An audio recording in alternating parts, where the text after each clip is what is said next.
chronicles of human savagery, few figures evoke the same raw fear as Vlad III of Wallachia.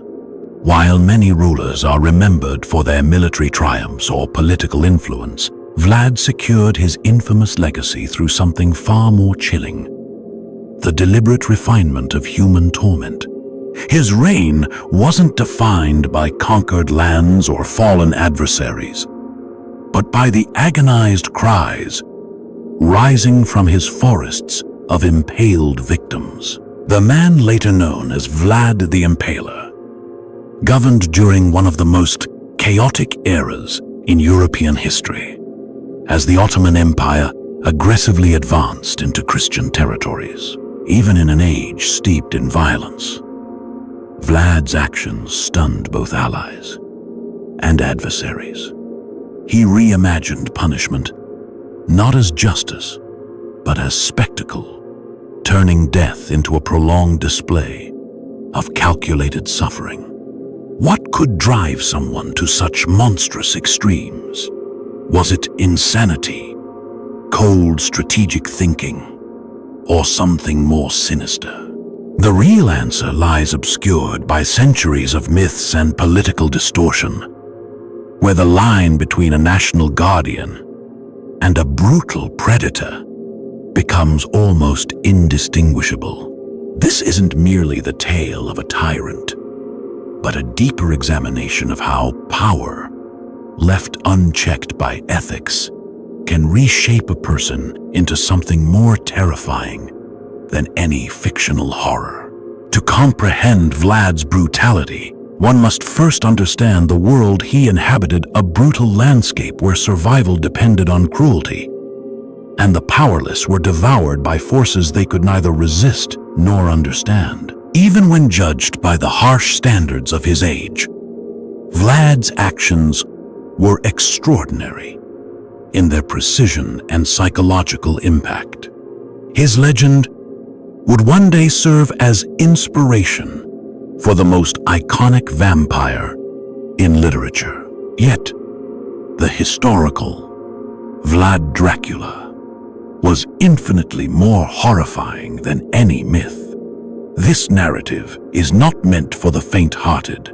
It is a descent into the bleakest parts of the human psyche, where political ambition fuses with sadistic obsession and power molds a man into a master of suffering without rival. In 1448, a 17-year-old noble laid claim to the throne of Wallachia, a fragile principality wedged between the expanding Ottomans and the Kingdom of Hungary. His ascent was less a political victory than a masked death warrant. Wallachia's strategic position ensured it was always forced to choose sides in wars that would shape the destiny of the region. Rulers before him had discovered that neutrality was a fatal illusion. Endurance depended on aligning with the dominant force and praying that promises would be kept. Vlad III, Dracula, his surname translating to son of the dragon, inherited this volatile position from his father, Vlad II, Dracula, who had also struggled to preserve Wallachia's unstable autonomy. As a child, Vlad was held hostage at the Ottoman court, a common tactic to guarantee a vassal's obedience. There, immersed in the heart of imperial power, he came to understand the brutal machinery of control. Swift, ruthless, and unwavering. The Ottoman regime didn't govern through loyalty or compassion. It ruled through fear, with the ever-present certainty that disobedience would be met with death. In those years of captivity, Vlad studied how fear could serve as a governing principle. Public executions under Vlad's rule were far more than a display of justice.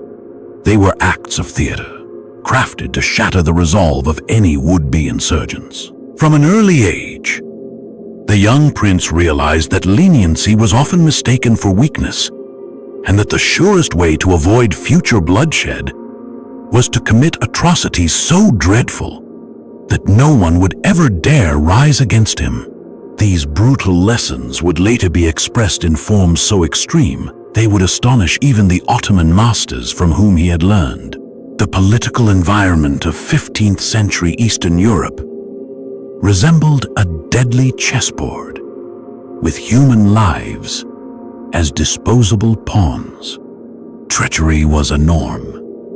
Loyalties shifted with each campaign, and rulers who ruled with empathy often didn't live long enough to regret it.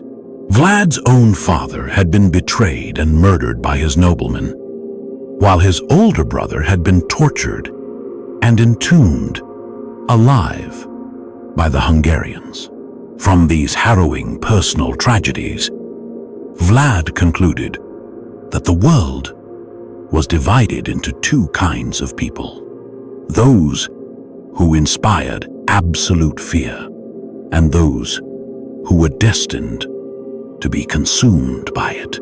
By the time Vlad reclaimed the throne in 1456, he found himself ruling a land devastated by internal strife, threatened by invading forces, and governed by nobles complicit in his father's death. Where others might have chosen political compromise, diplomatic strategy, or slow consolidation of power, Vlad charted a darker course, one that would ensure his name would echo in dread for generations. He didn't simply exact vengeance on his enemies. He redefined punishment itself, transforming it into a terrifying form of psychological warfare, so effective that just uttering his name could quell unrest before it began. The hallmark of Vlad's reign, and the source of his infamous nickname, was impalement. But this wasn't a primitive or haphazard method of killing. In Vlad's hands, it evolved into a precise and excruciating science designed to inflict maximum physical torment and psychological trauma. It started with the choice of stakes intentionally made dull, not sharp. A sharp point would bring death too swiftly. Instead, these blunt stakes were meant to pierce slowly, allowing victims to survive for hours, sometimes days. Suspended in unthinkable agony, victims were mounted onto the stakes, inserted through the body with almost surgical accuracy. The most typical approach involved entry through the rectum, carefully guided to avoid vital organs during the initial phase. Once the stake was raised vertically, gravity pulled the body downward, drawing the wood gradually through the torso. Death came not quickly, but from a prolonged mix of blood loss, internal damage, and sheer shock, often following hours of conscious suffering audible from great distances. Vlad's executioners were not mere brutes, but practiced artisans of agony. They developed techniques to position the stakes, so they exited through various parts of the body: the chest, the mouth, the shoulder, or even the back. Each variation produced a unique kind of pain and determined how long the victim would remain alive, suffering for hours or even days. The most adept of Vlad's executioners were capable of prolonging their victim's suffering with chilling precision, ensuring they remained fully conscious, aware of their torment, and even able to cry out warnings to any unfortunate onlookers. The psychological terror of impalement extended far beyond the individuals being executed. Vlad often orchestrated the arrangement of the impaled in meticulously planned patterns. Sprawling designs, visible from miles away, gruesome monuments to his absolute authority. Merchants traveling through trade routes would come upon these grotesque displays days after the initial executions. Though decomposition had set in, many victims were still clinging to life.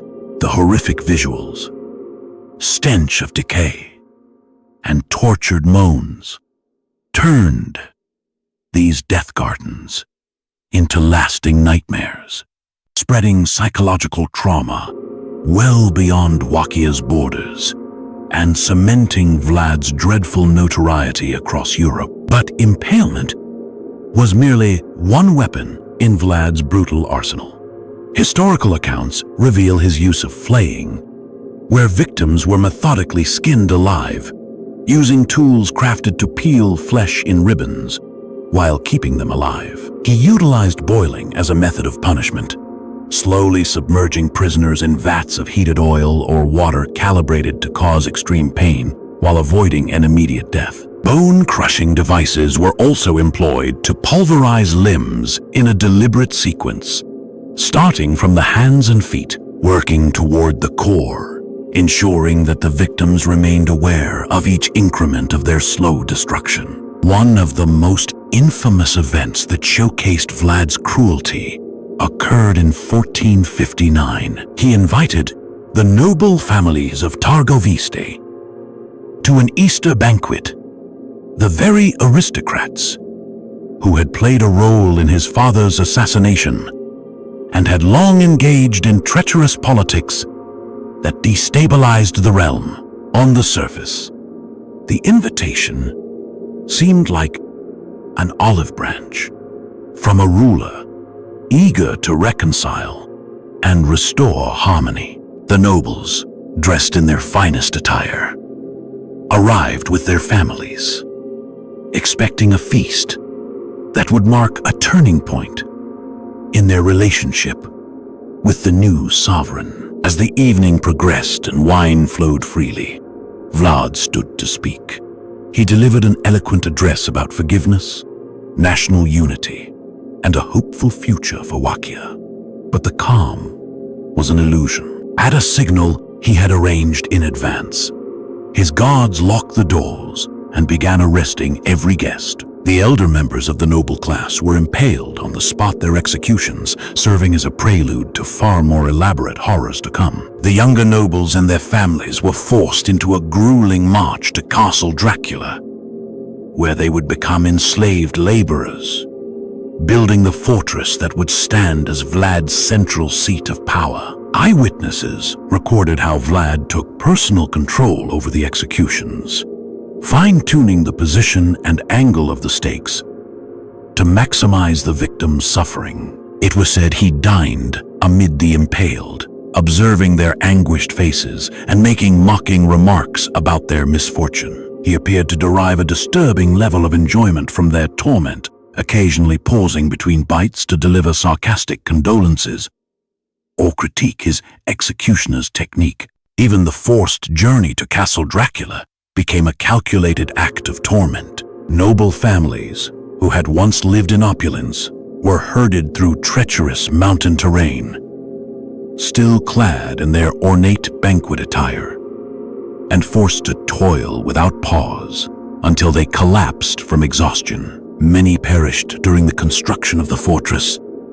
Their remains were buried within the very foundation, a grim symbol of their fall from power. Those who survived the initial labor were imprisoned indefinitely, their aristocratic titles reduced to bitter irony as they carried out degrading tasks under the looming threat of impalement. This single act of cruelty effectively wiped out an entire generation of Wallach's nobility and broadcast a clear message.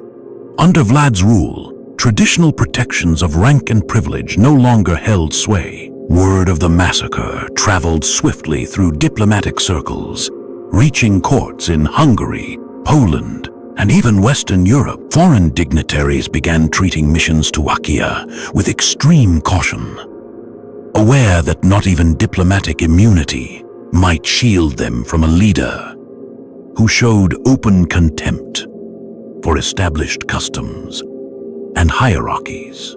Ironically, it was foreign merchants and envoys who preserved the most vivid accounts of Vlad's reign.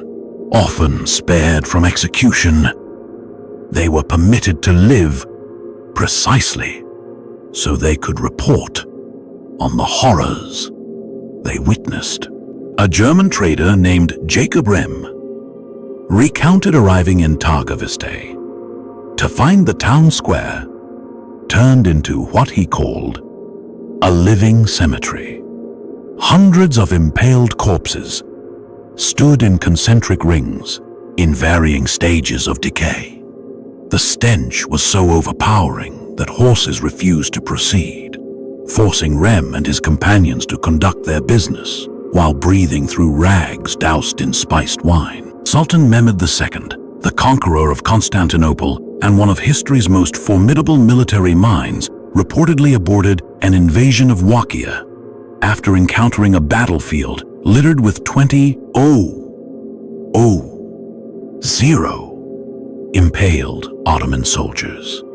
Despite his own record of wartime atrocities, Mehmed is said to have muttered that he could not make war against a man who outdid the devil himself in cruelty. The retreat of such a fearsome commander only reinforced Vlad's dreadful reputation, proving his psychological tactics worked even on seasoned warriors. Another haunting account came from a Hungarian diplomat named Toma Kakuzenos. During a visit to Castle Dracula, he was made to dine, while fresh victims writhed on stakes outside the windows. Vlad is said to have asked whether the smell offended his guest, and upon hearing that it did, offered sarcastically to have Kakuzenos impaled at a higher elevation, where the air might be cleaner. Realizing this was no mere jest, the diplomat reportedly spent the rest of the evening praising Vlad's brutal but effective form of justice. Perhaps the most disturbing testimony came from a Saxon chronicler who described Vlad's calculated handling of Ottoman captives. Instead of slaughtering all, Vlad would choose a few to release, allowing them to return to their homeland with harrowing stories of what they had seen. These survivors became unwilling messengers of fear, spreading tales that proved more effective than any battlefield victory in deterring future invasions. Vlad's psychological warfare was so successful that some Ottoman generals deliberately rerouted their campaigns to avoid setting foot in Wallachian territory, opting instead for longer, more difficult paths. The remarkable consistency among these foreign accounts, spanning different eras and cultures, strongly suggests that tales of Vlad's brutality were not merely the result of rumor or exaggeration. Reports from observers in Germany, Hungary, Turkey, and beyond were strikingly similar in detail, making them difficult to dismiss as invention. These were individuals well acquainted with the harshness of medieval life, with war, executions, and the casual cruelty of their time. And yet, all of them described Vlad's tactics as exceptionally dreadful, indicating that his brand of cruelty went far beyond even the savage norms of 15th century Europe. His reign of terror was not driven by senseless violence, but was part of a deliberate strategy aimed at achieving specific political goals. His cruelty served multiple functions, suppressing internal dissent, deterring foreign aggression, and crafting a fearsome reputation powerful enough to prevent future challenges. In an age where military dominance was measured by the size of one's armies and wealth, Vlad discovered that fear alone could serve as a more efficient tool of control than conventional force. His use of spectacle was not incidental. The horror itself was part of the weaponry. The organized, targeted nature of Vlad's violence becomes especially evident when examining his treatment of different societal groups. Rebellious boyars faced the most prolonged and symbolic punishments, their agony carefully staged to dissuade any future defiance. Foreign traders who cheated or insulted him met fates so unforgettable that their stories traveled swiftly across Europe's trade routes. Ethnic minorities and religious groups deemed untrustworthy were collectively punished in brutal campaigns, meant to ensure compliance through terror. Vlad's calculated use of impalement as a central execution method was especially strategic. Unlike swift executions like hanging or decapitation, which could be ignored or forgotten, impalement created grotesque, enduring displays that lingered in the public eye. Corpses were left visible for weeks, rotting on stakes, becoming grotesque landmarks of authority. Travelers who came upon these horrific scenes days or even weeks after the event carried the memory and the fear with them far beyond Vlad's borders. The economic consequences of his terror campaign were equally deliberate. By publicly punishing dishonest merchants, Vlad temporarily curbed corruption in trade and improved state revenue. By paralyzing would-be rebels with fear, he minimized the need for a massive standing army or costly fortifications. In essence, terror became a self-sustaining defense system, a ghostly force that policed his realm without expense. Yet, the very methods that solidified his power in the short term planted the seeds of instability. His terror-driven rule eventually bred such fear and suspicion that effective governance collapsed. Advisors were too terrified to offer candid advice. Allies became unreliable, fearing they too could fall victim to betrayal. Meanwhile, the general populace lived under a blanket of dread, never knowing when punishment might strike. The absolute power Vlad built was also his greatest weakness. It left him utterly isolated, dependent on fear as his only mechanism of control. The most infamous episode of Vlad's rule unfolded in 1462, when he summoned a delegation of Ottoman envoys to his court under the guise of diplomatic talks. These were not low-ranking messengers, but prominent emissaries representing Sultan Mehmed II himself, dispatched to demand higher tribute payments and to negotiate the conditions for Wallach's continued subordination to the Ottoman Empire. The delegation arrived, expecting conventional diplomatic rituals, ceremonial welcomes, formal negotiations, and the nuanced etiquette typical of medieval statecraft. When they declined to remove their turbans in Vlad's presence, citing religious observance, Vlad feigned respect for their customs. He replied that, since their head coverings were evidently so sacred to them, he would ensure they never had to remove them again. At first, the envoys likely took this as a gesture of religious tolerance. But instead of accommodation, Vlad issued a brutal order. His guards hammered the turbans into the envoys' skulls using iron spikes, affixing the cloth permanently to their heads. The ambassadors were then impaled, still adorned with their blood-soaked turbans, a horrific display that served as Vlad's direct answer to the Ottoman demands. The terror didn't end with their deaths. Vlad commanded that their mutilated corpses be erected along the main road leading toward Ottoman lands, strategically placed so that any future diplomatic visitors would encounter them on their approach. The message was clear and unambiguous.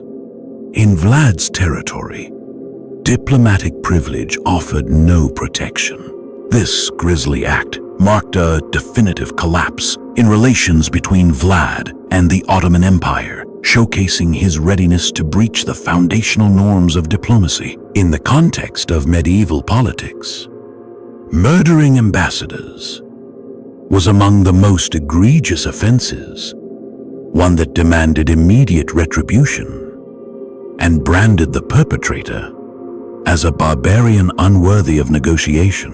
Vlad's choice to dispatch the envoys in such a theatrical and savage fashion indicated that he had transcended strategic statecraft and entered the domain of pure psychological assault. The Ottoman retaliation was swift and devastating. Sultan Mehmed II, who had previously tolerated Vlad as a tribute-paying subordinate, now dedicated considerable military force to bring about his downfall.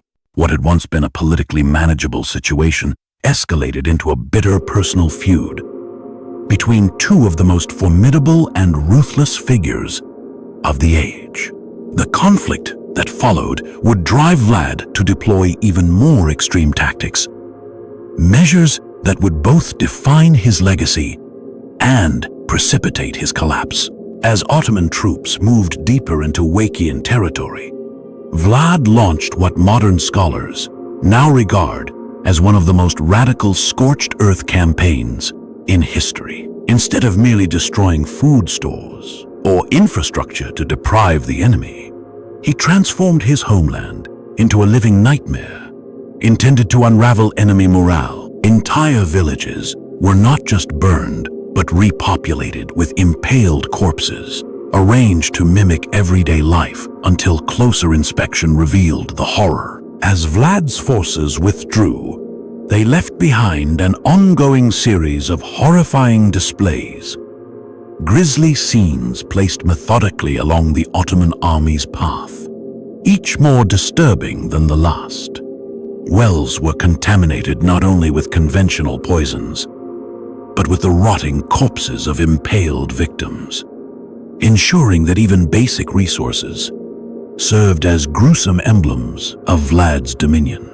Granaries, instead of containing grain, were stuffed with dismembered bodies. What looked like food depots from afar revealed themselves to be complex arrangements of human remains, crafted to deliver the maximum psychological shock. Perhaps the boldest maneuver in this grisly campaign was Vlad's daring nighttime assault on the Ottoman encampment.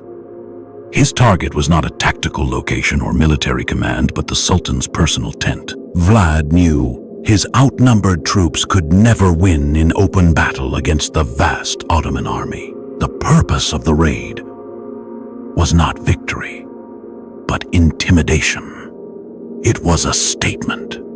Even the mightiest ruler on earth was within Vlad's grasp. Though Mehmed II emerged unharmed, the operation achieved its true aim to prove that overwhelming military force meant little against a foe who played by no rules. On retreat from the failed incursion, Vlad's soldiers captured several hundred Ottoman troops. Rather than detain them for ransom or negotiation, he ordered their immediate impalement along the road leading back toward the enemy camp. These victims were deliberately placed so their cries echoed across the countryside, reaching the ears of Ottoman forces approaching from behind. Soldiers were forced to march past their writhing comrades, hearing their final screams. Some troops reportedly abandoned the campaign altogether, unwilling to cross into what many began calling the devil's own land. The impact of these tactics was exactly what Vlad had envisioned. Despite being vastly outnumbered, he managed to significantly delay the Ottoman advance. Officers struggled to keep order among shaken troops, who were now confronting psychological horrors more devastating than any battlefield experience. Supply routes began to collapse as support crews refused to cross into Vlad's territory. Meanwhile, recruitment back in Ottoman land slowed as rumors of the nightmare in Wallachia spread rapidly. Yet, the final chapter of Vlad's reign revealed the inherent instability of his strategy. While his brutal approach initially consolidated power and deterred enemies, it also set the stage for collapse. By the end of 1462, he had obliterated his internal power base, alienated allies abroad, and cultivated such an atmosphere of fear that routine governance became unsustainable. The boyars, who could have offered administrative knowledge, were either executed or had fled. Merchants, fearful for their lives, ceased economic activity. The general populace lived in relentless fear, unsure when Vlad's wrath might strike next. His total reliance on terror left him utterly alone, a ruler encircled by silence and paranoia. Even his former ally, King Matthias Corvinus of Hungary, once a firm backer of Vlad's anti-Ottoman stance, began to see him as a liability. Disturbing reports from Hungarian envoys painted a portrait of atrocities that surpassed all military justification. The Hungarian monarchy soon realized that Vlad's terrifying reputation was beginning to tarnish the credibility of his Christian supporters, complicating their diplomatic efforts across Europe. Vlad's downfall did not arrive by way of battlefield defeat, but through political isolation. In 1462, he was apprehended by Hungarian forces and held in captivity for 12 years, not as retribution for his brutality, but out of diplomatic necessity. His continued presence on the political stage had become incompatible with Hungary's broader foreign policy goals, and his ruthless tactics rendered him too volatile to be a reliable ally. Though the detainment was framed as protective custody, its true implication was unmistakable. Even his former supporters could no longer justify his involvement in active governance. While Vlad languished in prison, tales of his horrors spread across Europe, increasingly morphing into legend. German printing presses began circulating pamphlets chronicling his atrocities, often sensationalized for dramatic appeal, yet rooted in verified eyewitness accounts. These publications marked the beginning of Vlad's metamorphosis from a real, historical figure into a broader symbol of malevolence, a transformation that centuries later would culminate in the creation of Bram Stoker's infamous Count Dracula. Vlad briefly reclaimed power in 1476, but the world had changed. Though his methods remained as gruesome as ever, their shock value had waned. His legend, once paralyzing, had become familiar and thus less effective. Later that same year, he met his end on the battlefield, dying as he had ruled, in violence, surrounded by foes, and abandoned by those he had once hoped to defend.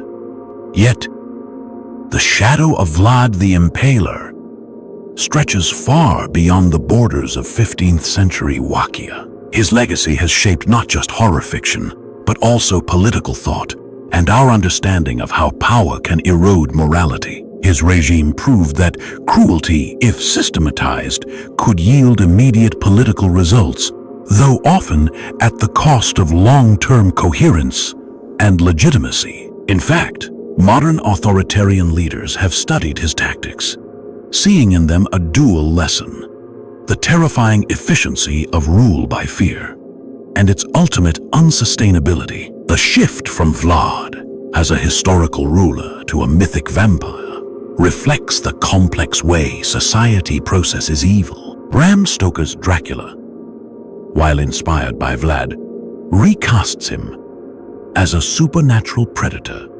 perhaps because the reality of Vlad's humanity makes his cruelty harder to dismiss. The vampire is terrifying because he is not human.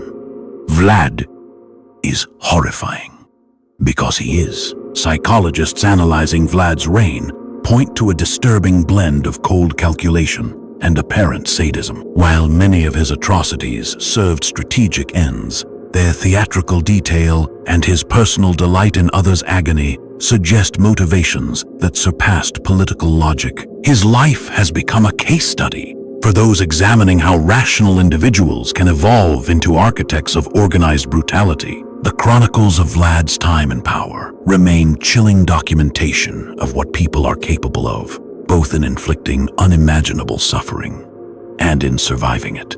The testimonies of survivors offer a unique lens into the psychological strategies that allow individuals to withstand excruciating torment, while eyewitness reports illustrate how entire communities adapt to a life governed by unpredictable violence. These historical accounts have become valuable resources for modern scholars investigating trauma, psychological resilience, and the enduring consequences of political oppression on societal structures. Arguably, the most compelling aspect of Vlad's legacy lies in its demonstration of the paradox inherent in effective cruelty. Though his tactics were successful in securing power and discouraging external threats in the short term, they ultimately fostered the very instability that led to his collapse. The terror that solidified his control also drove away potential allies. His infamous reputation, once a protective force, eventually turned him into a diplomatic liability, and the very instruments he used to neutralize his adversaries also dismantled the foundations of viable governance. His regime stands as a sobering example of how fear-based authority is ultimately self-defeating, revealing the inevitable downfall that comes from discarding ethical boundaries in pursuit of power. Exploring the life and rule of Vlad the Impaler forces us to confront unsettling truths about the human condition and the corrosive effect of unchecked authority. His legacy prompts a chilling reflection. Could such cruelty lie dormant within us all, awaiting the right mixture of circumstance, power, and justification? Historical evidence suggests Vlad was not innately monstrous, but rather shaped into one by the brutal experiences of his time, raising uncomfortable questions about how malleable human morality may be under pressure. Even as we recoil from the savagery of his acts, the sheer effectiveness of his reign challenges our assumptions about ethics and necessity in leadership.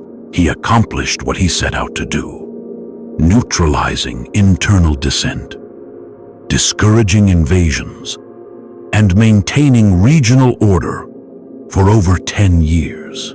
But the price of that stability was steep, measured not just in human suffering, but in the erosion of the social and moral structures that sustain civilization. His story forces us to ask, can any political goal ever justify such immense cruelty?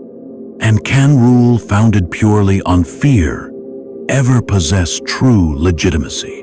The tale of Vlad the Impaler serves as a stark cautionary example of how thin the line is between order and barbarity. In today's world, where advances in surveillance and warfare have made systemic violence more precise and far-reaching, Vlad's tactics remain eerily relevant. The same administrative efficiency, technical innovation, and psychological acumen he directed toward inflicting pain could, in theory, be repurposed to terrifying effect in our own age. Perhaps the most disturbing realization is that Vlad's brutality was not the result of madness or chaotic impulse, but of calculated judgment.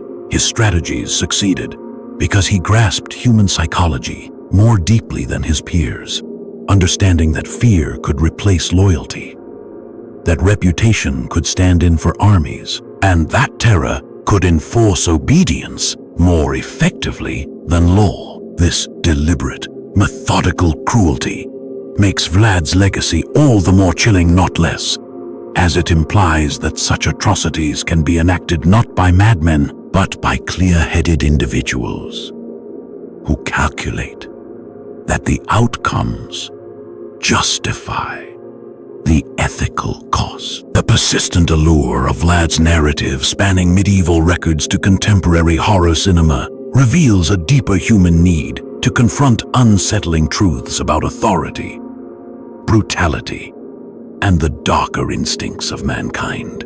By dissecting the details of his rule, we not only acknowledge the suffering of his countless victims, but also gain critical insight into the environments that allow such rulers to ascend, and the vital importance of upholding ethical boundaries, even in times of political urgency. His legacy serves as a stark reminder that the foundation of civilization rests on constant vigilance, a readiness to stand against those who would sacrifice human worth for political gain. It underscores the unsettling truth that within each of us lies the potential for both profound cruelty and courageous resistance.